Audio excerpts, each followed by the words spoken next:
Hello दोस्तों, नमस्ते। और आप सब लोग कैसे हैं? आशा करती हूँ कि आप सब लोग बहुत खुश होंगे, एकदम टनाटन होंगे, अपनी लाइफ में मस्त होंगे, एंजॉय कर रहे होंगे।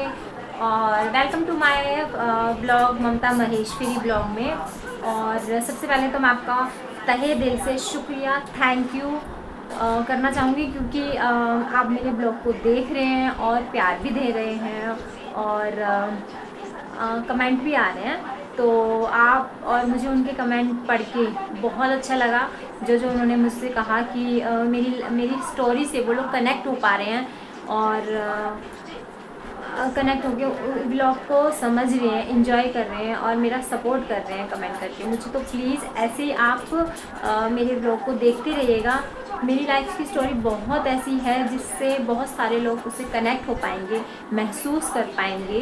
तो प्लीज़ आगे भी ऐसे ब्लॉग देखते रहिएगा और कमेंट करके मुझे हमेशा हमेशा ज़रूर बताइएगा कि आपको मेरी स्टोरी में कितना, आप मेरी स्टोरी में कितना हद तक कनेक्ट हो पाए, महसूस कर पाए।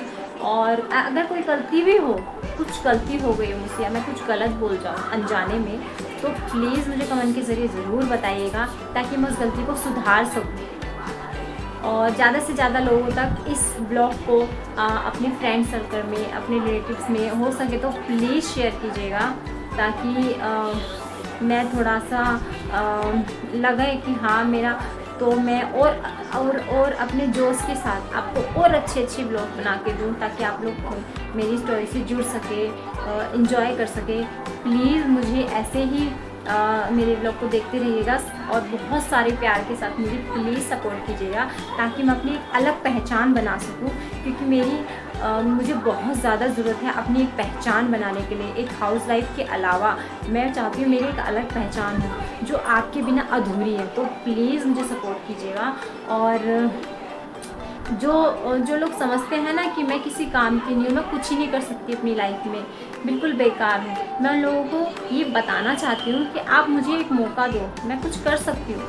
आप किसी के लिए अपना नज़र, पॉइंट ऑफ व्यू गलत मत जो करते हैं ना, मैं उनको बता सकूँ कि मैं भी कुछ कर सकती हूँ और ये आपके प्यार के बिना बिल्कुल अधूरा है। तो प्लीज़ मुझे ढेर सारा प्यार दीजिएगा और मेरे ब्लॉग को लाइक, शेयर, सब्सक्राइब ज़रूर कर लीजिए, ताकि आपको डेली ब्लॉग मिलते रहें। और कमेंट करके प्लीज़ सब कुछ बताइएगा, मेरे साथ शेयर कीजिएगा अपनी लाइफ के एक्सपीरियंस भी, ताकि मैं आपके एक्सपीरियंस को भी अपनी लाइफ में, अपने ब्लॉग में जोड़ के आपको और अच्छे से ब्लॉग बना के दे सकूँ, ताकि आप मेरे ब्लॉग से कनेक्ट हो पाएँ।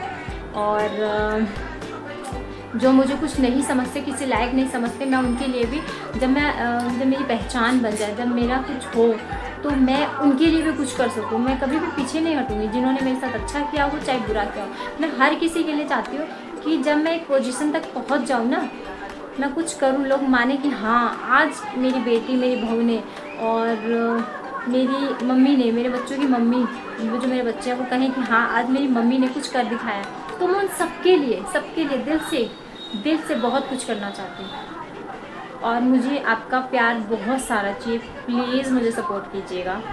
चलिए, तो हम अब अपनी लाइफ की और कुछ बातें आपके साथ शेयर करते हैं। जब मैं शादी करके इस घर में आई थी ना, तो जब न्यूली वेडिंग कपल, सॉरी मैं बोलने में थोड़ा हिचकिचा जाती है, जब जल्दी जल्दी बोलना पड़ता है ना, तो थोड़ी मैं घबराती हूँ, सॉरी। जब हम शादी करके घर में आए थे तो न्यूली वेडिंग कपल थे हम दोनों। तो अरेंज मैरिज में ना एक्चुअली ऐसा होता है कि जब दो अनजान लोग शादी करके एकदम कनेक्ट हो जाते हैं, शादी करके एक घर में रहते हैं, तो दोनों को एक दूसरे के बारे में जानने की बहुत ज़्यादा क्यूरियोसिटी होती है कि अरे वो क्या करती है, कैसे करती है, क्या है क्या नहीं है, सब कुछ जानने के लिए बहुत ज़्यादा अंदर से हाइपर होता है यार, जल्दी जल्दी पता चले कैसा क्या है। तो थोड़ा सा हस्बैंड वाइफ के लिए कुछ करना चाहता है अगर, तो वो कुछ चीज़ें लेके आते हैं। तो इस चीज़ से पता नहीं क्यों घर वालों को थोड़ी सी प्रॉब्लम हो जाती है। ओवरऑल तो मुझे ज़्यादा नहीं कह सकती, लेकिन हाँ मेरे केस में ऐसा ज़रूर हुआ था। तो जब वो मेरे लिए कोई भी चीज़ लेके आते थे, चाहे वो खाने की हो या कहीं घूमना हुआ, तो उसके साथ खाने का हुआ या फिर घूमना हुआ, कहीं जाना हुआ, तो उन लोगों को लगता था कि अरे अकेले अकेले घूम आती है, अकेले अकेले अपनी घरवाली को लाके चीज़ दे देता है और हमें तो कुछ लाके नहीं देता, मतलब बच्चों को पूछता नहीं है। तो मतलब मेरी जो सिस्टर इन लॉ थी वो छोटी थी ज़्यादा, मतलब शादी लायक नहीं थी, छोटी छोटी थी।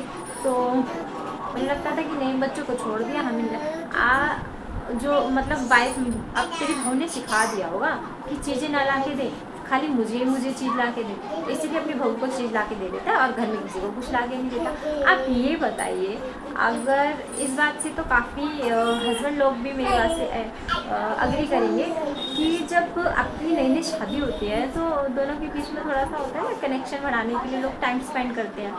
तो ऐसा ही हमारे बीच में भी हुआ था, थोड़ा सा हम अनजान थे, हमारी अरेंज मैरिज हुई थी।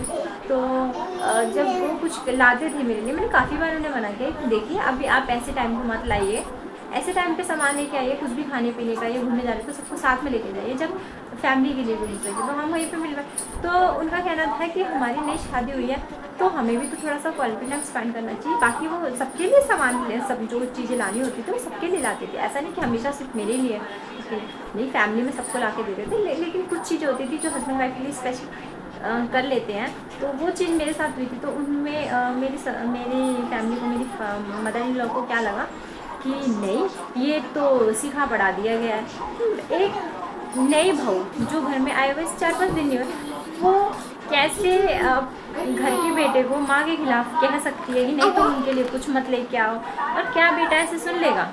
नहीं, बिल्कुल भी नहीं। मेरे केस में भी ऐसा नहीं था, मैंने कभी भी उनसे अगर कुछ कहा भी हो तो उन्होंने हमेशा लौट के मुझे डांटा होगा। ऐसे केस में मेरे केस में ऐसा कभी नहीं हुआ कि मैंने उनसे कुछ कहा हो वो घर वालों के लिए ऐसा ना करें। वो पहले ही नहीं सुनते थे मेरी, लेकिन फिर भी जब भी वो कोई चीज़ मेरे लिए लाते थे ना, मैं पहले बोल देती थी प्लीज़ ऐसे मत लाओ, मुझे नहीं चाहिए। जब से लेके आज तक, शादी के पहले दिन से लेके और आज इतना टाइम हो गया मेरी शादी को, बच्चे भी हो गए, अगर वो मेरे लिए कुछ भी लाएंगे ना, कुछ चीज़ हो गई खाने की, पीने की, या कपड़े वगैरह, मैं बोल देती हूँ मुझे नहीं चाहिए, मेरे पास जो जितना है मैं खुश हूँ, मुझे और कुछ भी एक्स्ट्रा नहीं चाहिए। तो ज़बरदस्ती फोर्स करते हैं, ले ले, खा ले, पी ले, एंजॉय कर लाइफ में, और क्या रखा है, तब जाके मैं बड़ी मुश्किल से लेती हूँ। लेकिन हस्बैंड वाइफ में कोई ऐसा नहीं होता। पूरी वाइफ अपने हस्बैंड से पूरे रॉक के साथ चीज़ें मांगती है। मैंने आज तक अपने दिल की इच्छा से कभी ये नहीं कहा कि आज मुझे एक आइसक्रीम खाने का मन कर रहा है, प्लीज़ दिलवा दो, नहीं। वो अपनी मर्ज़ी से जो भी लेके आए ना, एक्सेप्टेड है मेरी तरफ से, और जो नहीं लेके आए वो भी ठीक है। पर उनके लाने के बावजूद मैं हमेशा मना कर देती थी। फिर उसके बाद भी मुझे हमेशा यही ताने मिले कि जोरू का गुलाम बन गया है, तो घरवाली के आने के बाद घर वालों को पूछता नहीं है। इस बात में हमेशा इशू बनता था।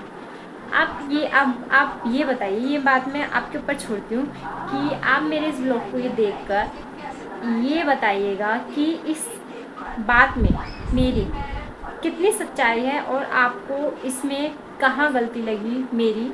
अगर इसमें आपको थोड़ी सी भी मेरी गलती लगी हो तो प्लीज़ कमेंट बॉक्स में जाके कमेंट ज़रूर करिएगा और मुझे बताइएगा, और वीडियो को प्लीज़ लाइक करिएगा मेरे ब्लॉग को।